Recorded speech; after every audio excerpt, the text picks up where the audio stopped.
10 years ago, people assumed my sister's life was over.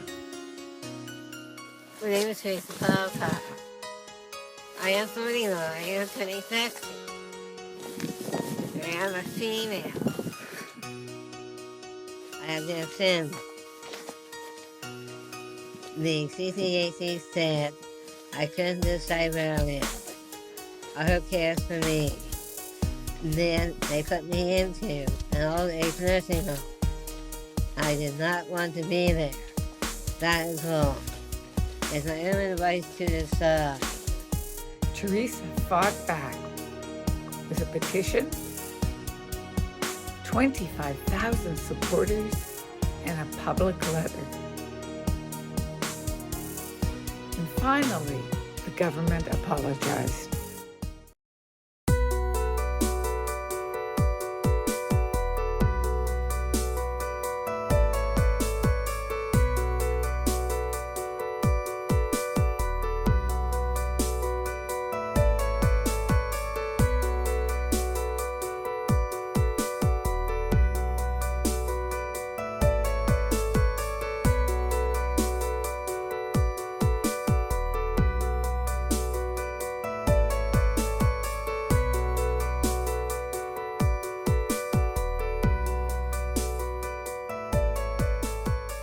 So, welcome back to another podcast of the Rumbling Facts podcast, where we go beyond the surface, challenge the narrative, and dive headfirst into uncomfortable truth. I'm your host, DJ Red Sam. That's DJ with Master Upside Down on all the platforms of music that you listen to music to.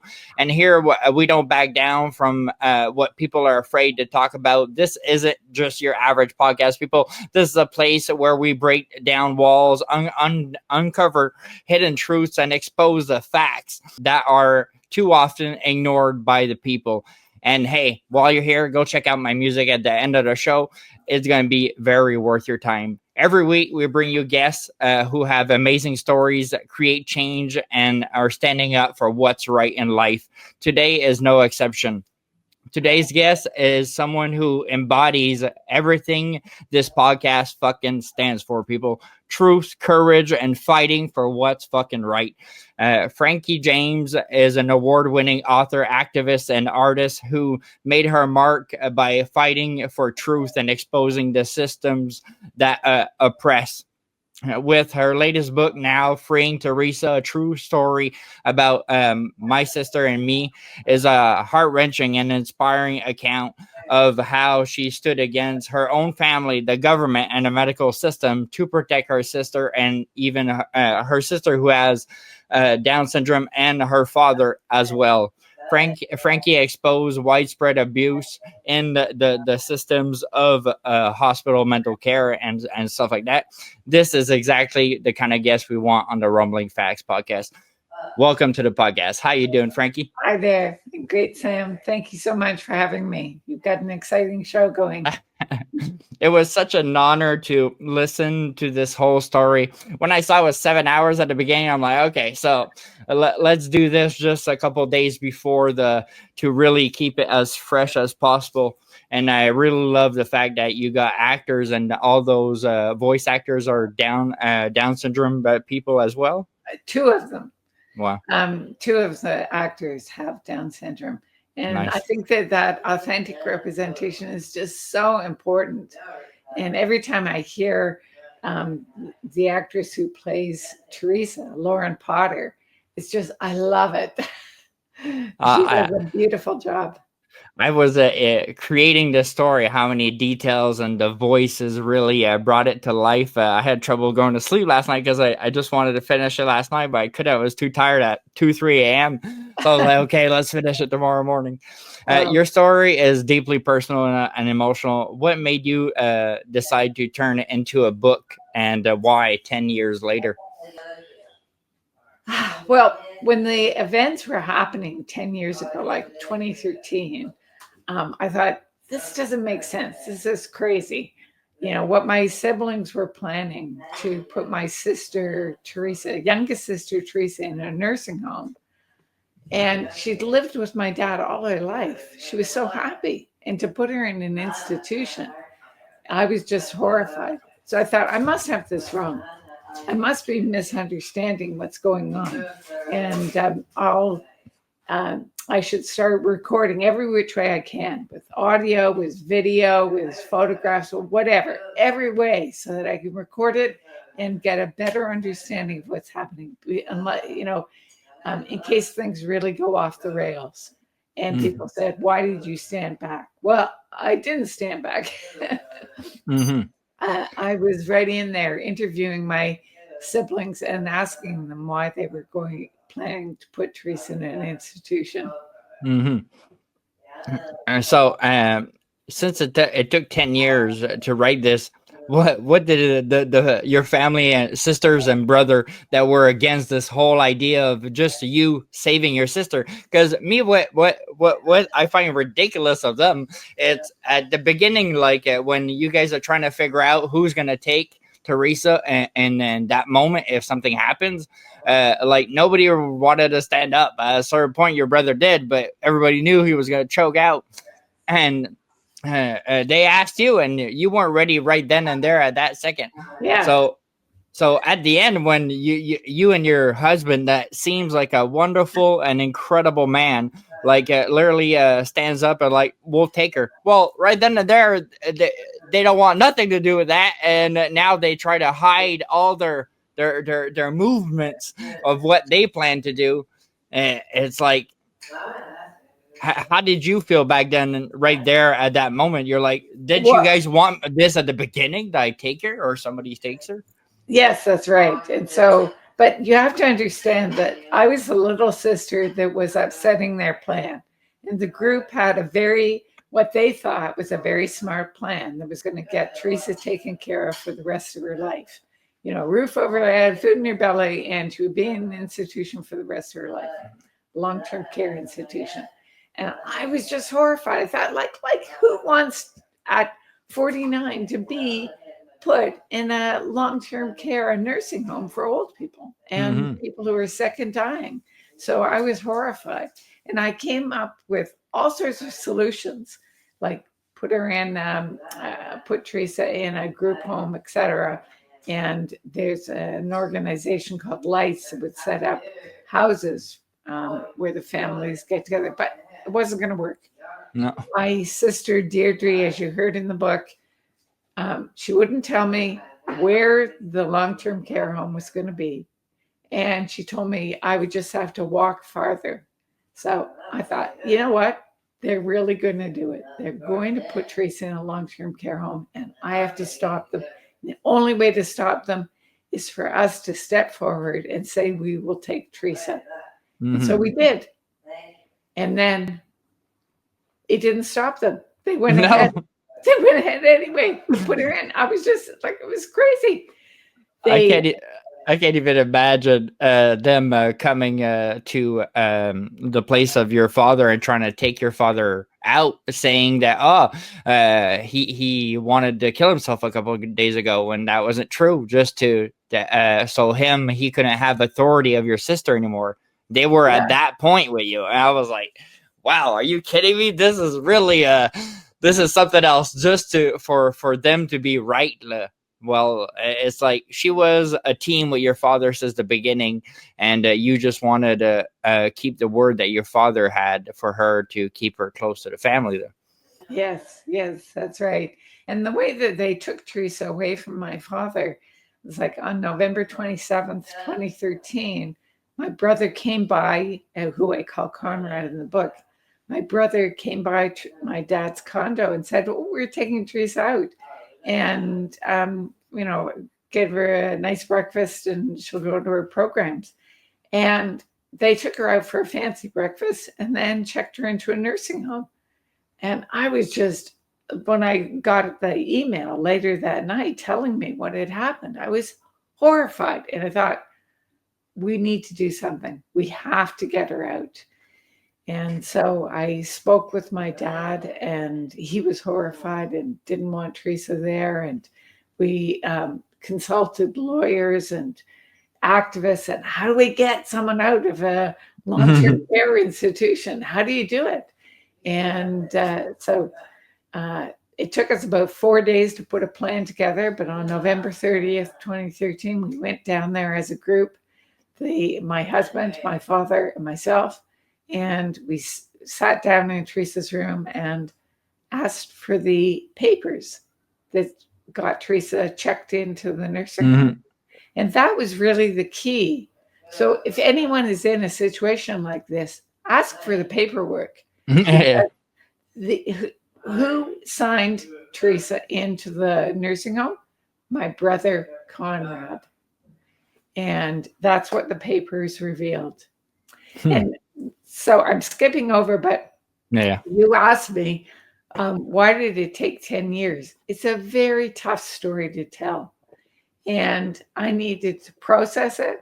And I needed to come up with a big reason. Why am I telling this? So I'm telling this story not just for Teresa, but for all the other people who have intellectual disabilities and are put into various institutions, including long-term care homes. I did a podcast talking about things that you guys thought were conspiracies but are actually true, and the things in mental hospitals and stuff, and they were taking anybody that was different mentally and putting them in this asylum of fucking crazy people, and it was neglected. These people were living in inhumane places, getting abused physically and sexually abused, and malnourished, fucking to the highest degree. It was ridiculous. And we even had human zoos at the end of the 1800s. They were taking people that were just different. And there's one in particular, the guy was like 6'10", but back then that was rare as shit. This guy could kill most of the people in the village, but no, they managed to put him in a cage and bring him to city to city only because he was bigger than life. And it's incredible, the life that we're in, that people think that these things were normal at a certain point. And even with the laws changing in Canada, you realize that it was still complicated for people with mental disorder to have their rights. Yes, well, on paper, Teresa had, the charter, the Canadian Charter of Rights and Freedoms, and she had the UN Declaration on, persons with disabilities, and so I think that's called the CRPD. So she had those things, those protecting her. However, they weren't really protecting her. Yeah, exactly. The thing that was protecting her was someone standing up and saying, "Hey, Teresa's fine. She doesn't belong in a long-term care home. She should be out enjoying her life." And thank God we stepped forward and got her out, because she has done amazing things over the last 10 years. She's written 2 books. She got an apology from the government. She has been declared a champion for change by the Human Rights Commissioner here in BC, where we live now. And that's awesome. It's just remarkable. And none of this would have happened if she'd been left in the long-term care home. How important was your husband, Bill, in the story, his support during this whole fight, and what role did his encouragement play in you keeping focus in all this? He was really my sounding board and my support. It's hugely important. I don't think I could have done it without his help. It would be very, very difficult. And I think that anyone who's going through a situation like I went through, you need to have support. So look who will support your ideas and help you. And Bill is very much that way, and very generous to have agreed to have his sister-in-law live with him. Yeah, I like the scene that when he's like, "Okay, well, I guess we'll go get her." You're like, "Are you sure?" And then you're rethinking, like, "God damn, like this is gonna change our life." And this is how much of an amazing guy that he seems to be. So it's very important somebody finding a real relationship like that person's gonna support your passions, support what you want to fight for, and your relationship seems very very nice. Yeah, thank you. And also, like Teresa, Bill, and I, we were all like friends doing fun things together. And Bill was acting as Teresa's fitness coach, so helping her to go on Terry Fox walks and things like that. So every week he would take Teresa out for fitness walks. And now that built a relationship that was so important when the time came for us to stand up to my family, because we understood Teresa. We were friends with her. We weren't just sister, or brother-in-law. We were friends, and we appreciated having fun with her. I remember when I'm listening to this this audiobook at the end there, when you're putting her to bed, and that moment inside yourself, because you guys have been fighting forever, and people that you love, like, really going against you, of you just want to keep your sister safe. Like, what feeling of gratification did you have right there? Like, damn, we made it through, and she's here safe finally.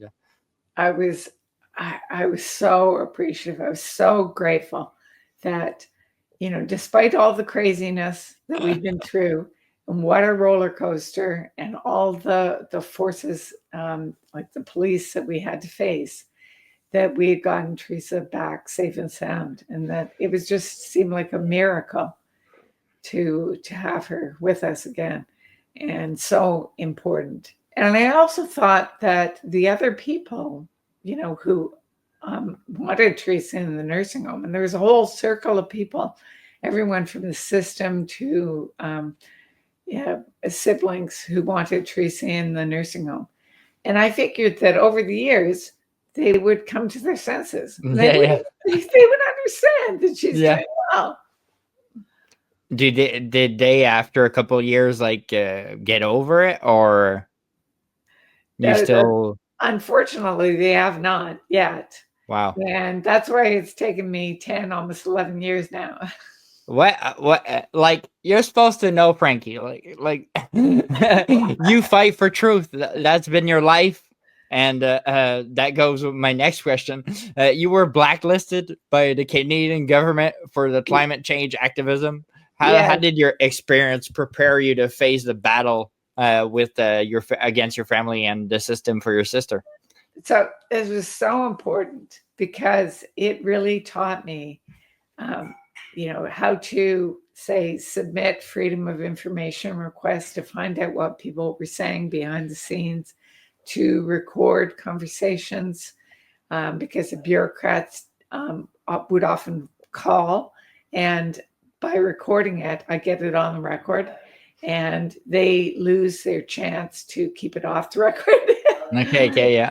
So it was very important, but it was also important to just have the courage to stand up and say, I'm going to send this message to the government about climate change, and this is what I think, and I should be allowed to think this, and this is absolutely a free country. And so why are you stopping me from thinking this? So I really felt that without censorship, I was being censored. Yeah, because that's what they try to do. They won't try to argue you. No, they'll just censor you, so you disappear off the map, so nobody hears about you again. So they try to stop even your art from releasing in Europe. In Europe, yes, that's right. And like, damn, these fools never stop. They're like leeches. Right. And that was my first lesson in applying for freedom of information requests. And I ended up getting over 2,000 documents from That's crazy. 4 different government departments, all about me. Wow. And one of the things that I loved was a senior bureaucrat saying to people, like, explaining why I was out of favor. It was, the artist's work deals mostly with climate change, and it is against our policies. That's incredible. She's on the other side. We don't belong. She doesn't belong to us. Or right when it's not the opinion that they want in their script, well, they're gonna censor you. Before Elon Musk took control of Twitter, I was being censored since the beginning because I grew to 12,000 followers at the beginning when I was talking about 9/11 and conspiracy theories that a lot of people don't want to go into. And at a certain point, when I hit that 12,000 mark, well, something happened, and I was bleeding followers, people, till the end. And like a year right before Eli bought it, and they banned that account forever. I was like, "Are you kidding me?" So I was waiting for the moment, like a hero, Eli must come back, buy us for our free speech online somewhere. So I'm finally back on there, but I've been living censorship since the beginning, and in Canada, it's incredible.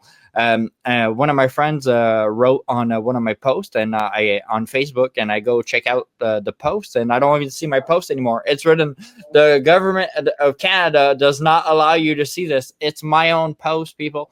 And but my friend commented on the post, so I'm like, "What? You see the video?" He's like, "Yeah, I see the video." I'm like, "I don't," and I screenshot him my screen, and his wasn't like that because he's in US, and he's allowed to see news. But in Canada, if you are not a news person, well, you're not allowed to give news. I was like, what? Crazy. This Crazy. the censorship that Trudeau puts us on. And you, it was what prime minister back then that wasn't was Stephen going down? Harper. Yeah, that's it. Wow. He was actually very right wing and very much in favor of dirty oil, like the tar sands, Mm. and making Canada into an energy superpower. Wow. You realize by searching online and looking at these hospitals or places of care that most of them were not living great conditions. How did these shocking findings really shape like what you were going to do later? Well, I was sending news articles to my siblings to try to convince them that it was the wrong place for Teresa. Mm-hmm. There were stories of horrible abuse and rape in the nursing homes. And I thought, why the hell? I mean, they've got this front page of the newspaper. I'm going to show it to my siblings and they'll change their mind. Unfortunately, it didn't change their mind. My brother Conrad joked that no one could ever abuse Teresa in a nursing home because they would be unable, too old, and they're. Yeah, I won't repeat his joke. Yeah, it's incredible how like single-minded they were all in your family. Like this is how it's gonna be. Even with your father at 91 is still there mentally. He was forgetting a few things, but everybody does. And like he was still saying like, no, I'll keep her with me. Like we're a team. We're not gonna separate the team, people. And they were having none of it. I was so saddened for you. I was like, damn, thank God that you got Frankie there, just wanting to fight for what's right for everybody. Should have the right to have the equal rights in their life and have the freedom of speech to say what the fuck they want. And let's say the last wishes of the person would be to die in their own fucking home. Like how hard is it to just let that be? It's incredible what your family did to really retake control, I guess, of Teresa. Yeah, so the scary thing that we realized after we got Teresa's health records, and those were very difficult to get, but we did get them. And we realized that Teresa had been described incorrectly. She'd been described as not being able to shower or dress herself. And it was totally false. She had actually told them that she could shower herself and dress herself. And the social worker believed other people, like my siblings, who were saying, no, she can't do that. So they believed the siblings, but they didn't believe Teresa. And they didn't ask her either. Well, they did ask Teresa, okay, but whatever she said, she objected, and they didn't believe her. They said that it was a sign of her cognitive decline, that she was, had this idea that she could do it. But the important thing was that we found out that she had had a capacity test, and the social worker, with the tick of a box, had declared Teresa incapable. So that took away her right to decide where she lived. And that was just horrible. And it was, we were able to get it overturned so that Teresa was seen to be capable, as she is now. Mm-hmm. But it was a tough fight. It's like, I think she's capable. She's running like Terry Fox runs. Like a lot of people can't even get off the fucking couch nowadays. It's incredible. So I'm quite sure she's dedicated when she gets her mind to it. I'm sure of it. Yes, and she does beautiful illustrations. She's got 2 books of art and poetry. And the poetry is her self-talk poetry, which is so cool. So you might see someone with Down syndrome or hear them doing their self-talking. You think, they're not really saying anything important. But we recorded it and helped Teresa to make them into poems. And it's really profound. Wow. That's awesome. Like I never would have thought that we could have that have that information, because normally there's nobody in the room, but if you're recording it, wow, that's awesome. So you really see how she creates those poems. Yes. Wow. Yes, that's right. I realized that during the story that I listened to, that like people with a mental disorder, like no matter what they are, normally they have a lot of trouble with change or something that's spontaneous, flip from one side to the other. But I realized throughout the story that you figure out some tricks to not convince her, but literally make her go in the right direction. What kind of tricks have you figured out along the way that could help others that have siblings?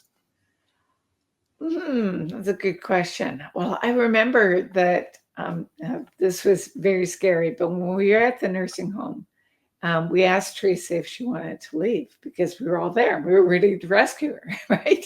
Yeah. And she was more interested in having a second dessert than in going home. And we go, oh my God, how are we going to convince her of like this is not the time. Horrible. This is not the time. And Dad is right there and he's ready to sign her out, but we need to get Teresa's consent on it. So,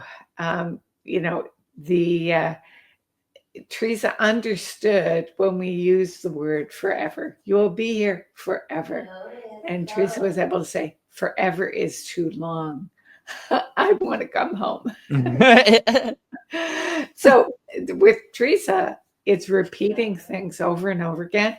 And also sometimes putting stuff in writing, because she processes differently than when she just hears it. When she sees it with her eyes and read it, then that changes her mind.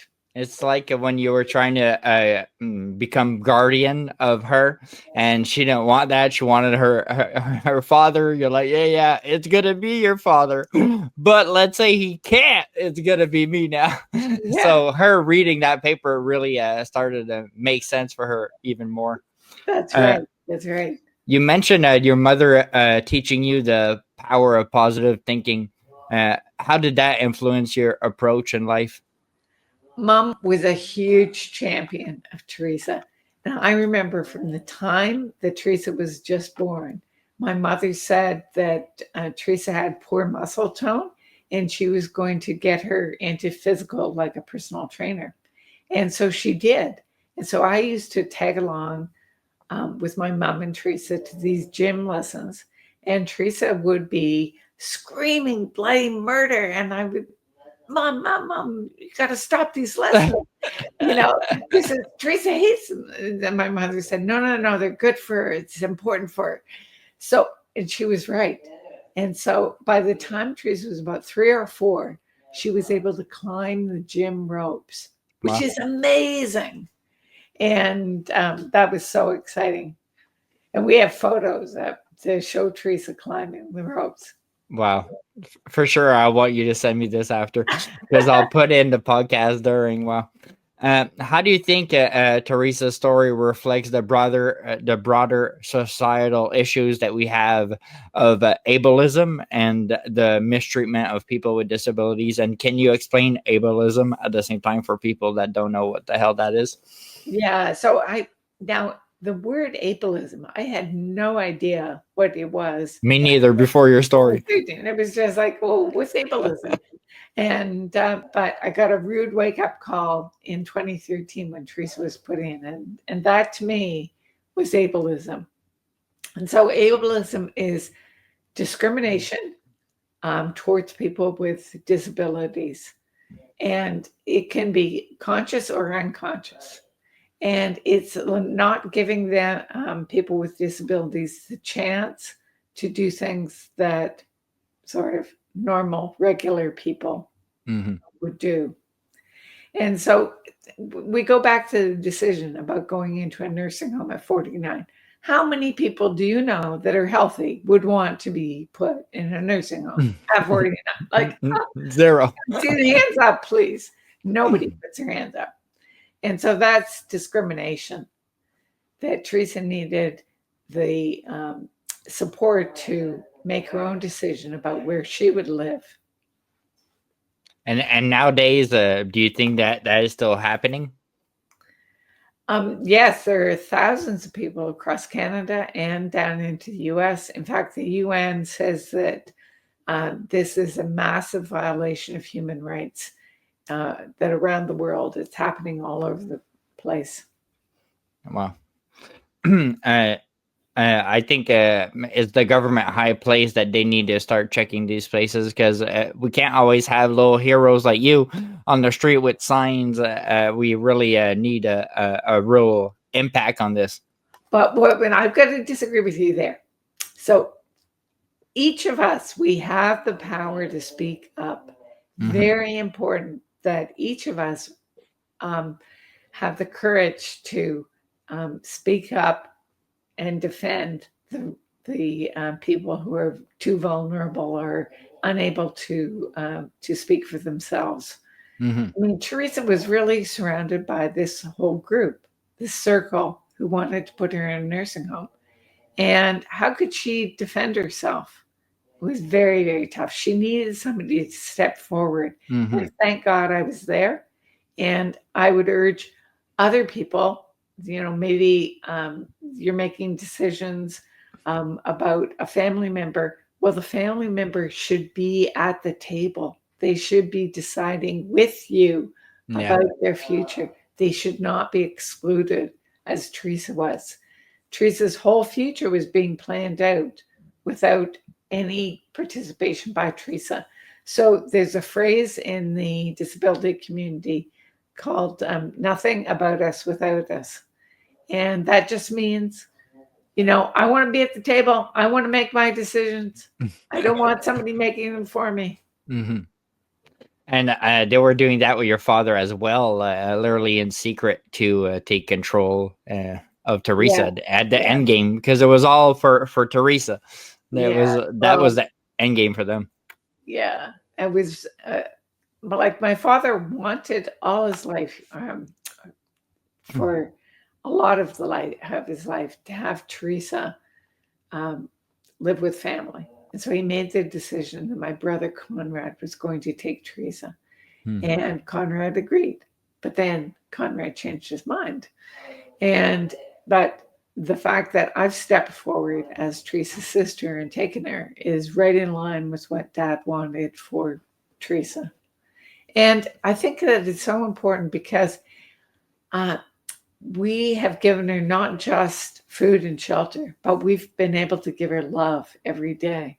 And that is priceless. Priceless. Absolutely. And that is beautiful. I realized that your father compliments food a lot. It made me think of my grandfather that was teaching me when I was a kid. Hey, Sam, did you tell your grandma you love the food? I'm like, yeah, I did while I was eating. Yeah, go retell her. how much you appreciated that food. So I went back to Grandma, I love the food. And just to That's so amplify nice. being a decent, good person in life, and hearing your father like always compliment the food like it was like his best meal ever every time. Well, Right. it made me think so much of my grandfather that taught me that like be a decent human being there in life.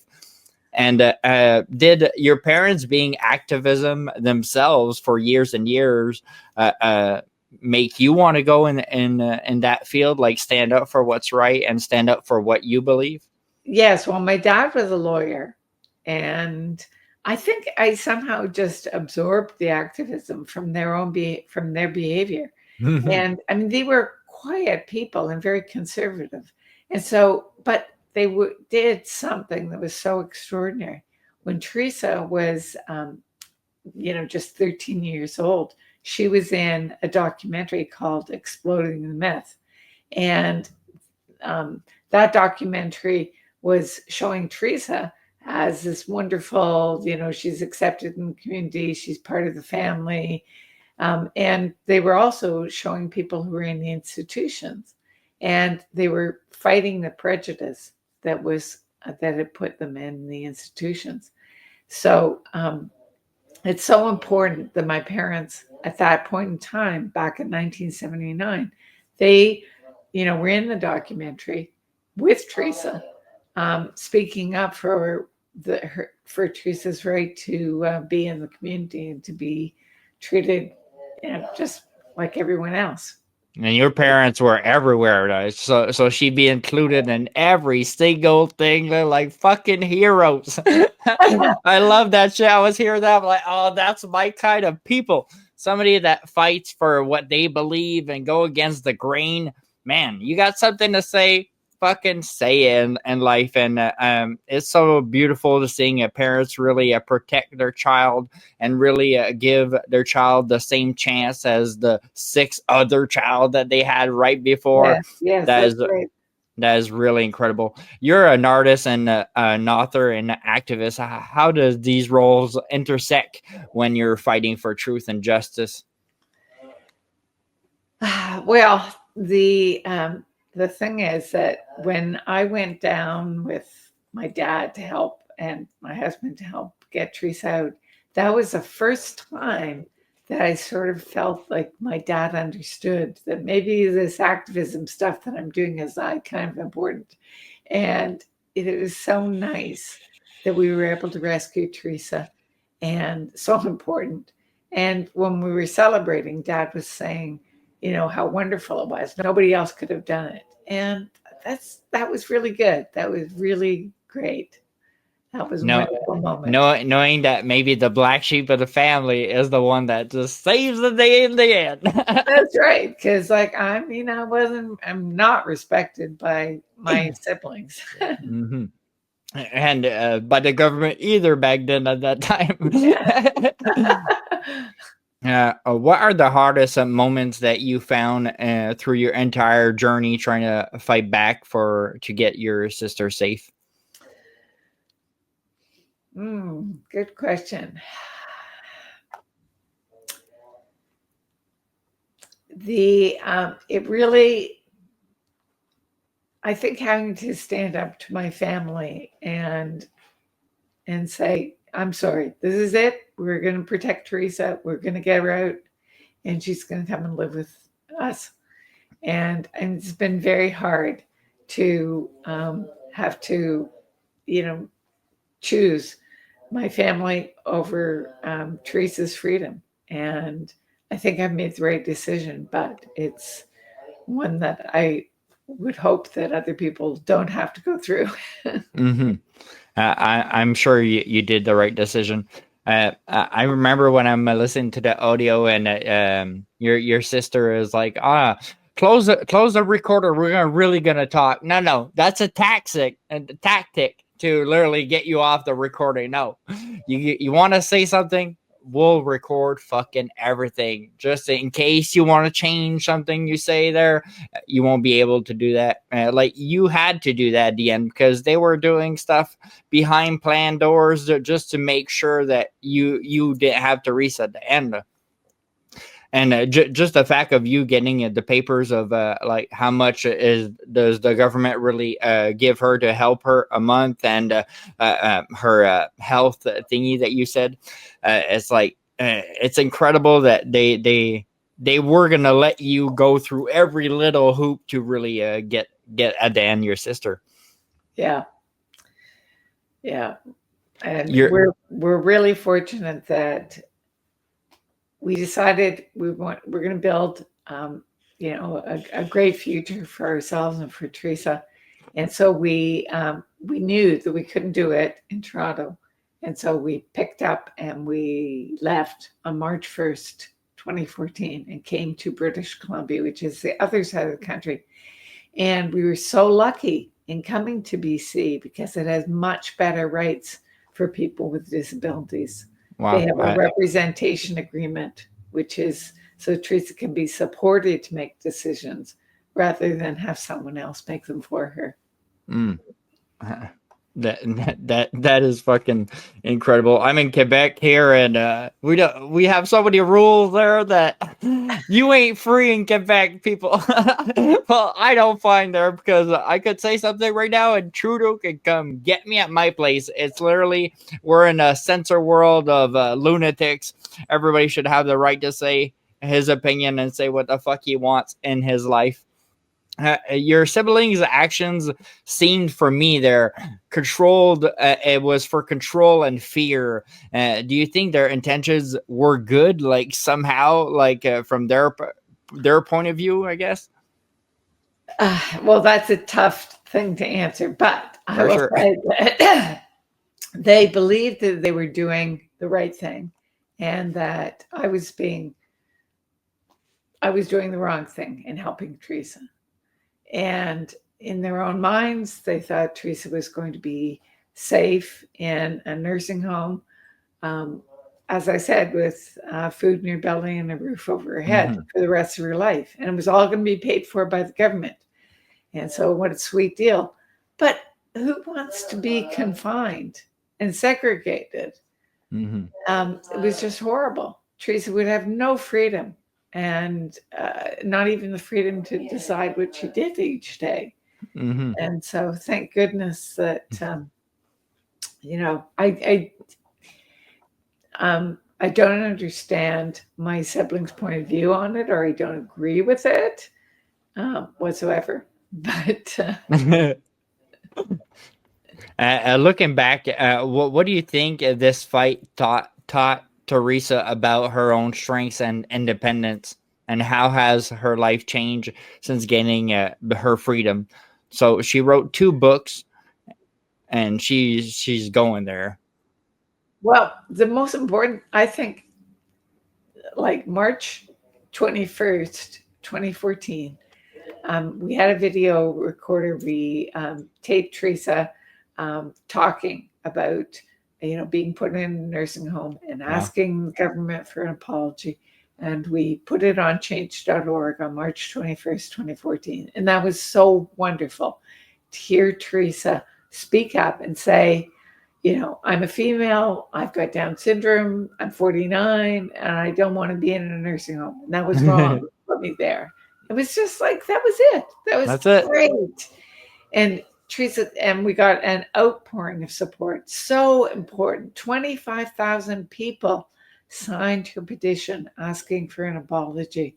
Wow. And that was just so wonderful. If you're ever given the chance to sign a petition that you believe in, please go ahead and do it. Yeah, because it's a slap in the face to the big wolf at the end. Yeah. And now the government at the time, they ignored Teresa's petition.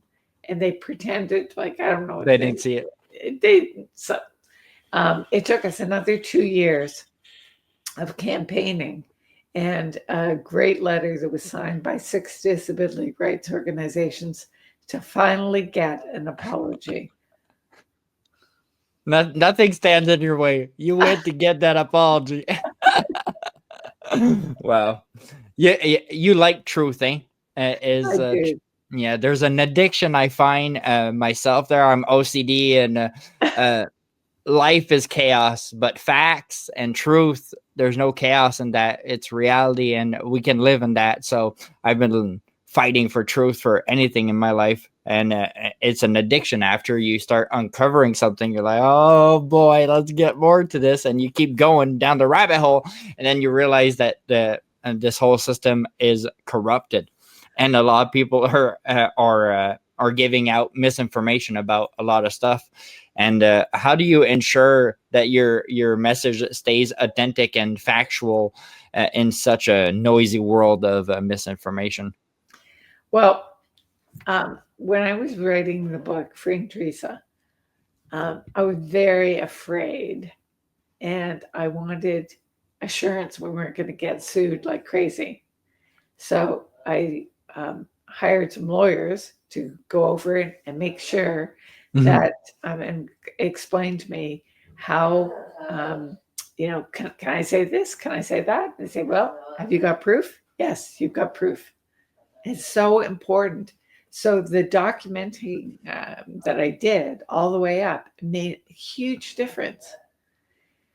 And so if anyone is in a situation like I was in, start recording every which way you can. Yeah. Either it's writing down or it's an audio recorder or video, do it. That makes all the difference because if something awful happens, you've got to have proof of what happened and what you did to defend that person. Has your life like changed drastically since you took in your sister? Yes. Like for sure, there's been a lot of good and bad. So Yeah. So the thing is that I had to learn to be a caregiver to Teresa. So I had to learn to do things like brush her hair and, and hold her hand in the hospital, be there by her bed. When she was getting, she had some hernia surgery done and esophagus surgery. And it makes such a difference to do that. I think that we all need people who could support us, give us love every day. I think one problem it's because sometimes the parents don't want to do research or learn about that disability in particular and understand how to work with it. Like me, I'm 35 and most of my family like don't understand nothing. It's like I told my mom like because I was late for a bill. And it's because I don't open my mail. I hate opening my mail. Like it's one of my worst things ever. And it's not because I forget it. I think about it constantly. I just don't want to do it. It's so hard for me. And literally just telling my mom, "Oh, I'm late on this bill. I'm gonna fix it there." But fuck, she was mad at me, yelling at me like it has nothing to do with her. But mad at me for like, oh, you should figure it out. You're 35. Blah, blah, blah. It's like, okay, like she doesn't get what's going on through my mind. And I think parents, if you know your child has a disability or something like that, or somebody in a relationship, you should just take the time to understand that disability to at least know how to work with it there, because a lot of people like don't know how to work these mental disabilities, I find. Yes. Well, one of the challenging things about working with Teresa is when we are trying to explain something to Teresa, oftentimes we have to do it over and over and over again. So that takes a lot of patience. Then you have to figure out, oh, she still doesn't understand it. Well, maybe I'll draw a picture and she'll understand it. That can help. Sometimes it just takes time. And so the next day, Teresa will come up with the right answer. And you go, oh my God, she understood. I can't believe it. Yeah, it's just a way of technique of them learning that is completely different because these people, most of them have incredible memories there, but it's selective. So if we figure out a way to make a thing that she don't want to remember, make it selective for her, so she remembers. There's techniques and good stuff that could make somebody more understand what their family member is going through. Finally, what does it mean to you now that Teresa is safe living with you to look back at everything you sacrificed and overcame for freedom? And now, like, where are you going now? Are you writing a new book? Or because you have 4 or 5 books out, I think? Yes, so I published 4 books. Freeing Teresa is the 4th. And we have plans for a sequel. We've about halfway written it. And Awesome. the working title, we might change it, but it's Escape to Lotus Land with subtitle Where My Sister Finds Your Voice. Wow. I like the title of that. So when do you think the final draft would be about this book, of the second part of it? Because I can't wait to get into it now. It's a really exciting story. And it's great to see how Teresa came into her own, and that we'll be telling the story in that. And it was such a roller coaster too. The fighting continued, and actually, my siblings did not provide my dad's money to support Teresa for 7 years. Wow. So anyway, there's a lot more going on. Oh my god. So thank you for coming on the podcast this week. I find people like you that are literally going against the grain, against the government, and everybody tell you that you shouldn't go that route, and you're still pushing for this truth is so admirable. And for you not taking no for a fucking answer to all your family, all of them were literally against you besides your father. And that is so admirable and a beautiful story. So thank you for coming on the podcast. Thank you so much. I appreciate that. Thanks everybody for watching, and I'll see you guys next week. I'm turning 60. I'm an author, poet, artist, celebrity. Teresa is free, but thousands of others are getting put into nursing homes. Now you know. Dancing the